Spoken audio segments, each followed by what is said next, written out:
Bonjour Stéphane. Et le cabinet 70-30 a effectivement cette appellation 70-30 puisque c'est un équilibre managérial.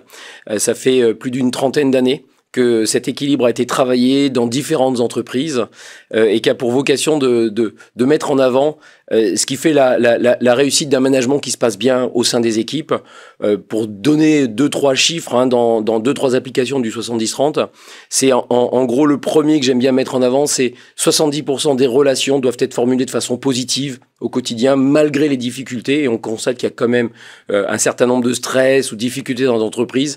L'usage du positif est quand même très important. Et moi, je préfère dire qu'il est préférable de dire que les choses sont bien plutôt que de dire que c'est pas mal ou que l'idée elle est pas bête et dire que l'idée est bien. Et peut-être le dernier, quand on est dans du pilotage, souvent on est très clair de ce qu'on attend des autres. Et les recommandations que le cabinet fait, c'est que 70% de l'activité, je dis, il faut apprendre à balayer devant sa porte.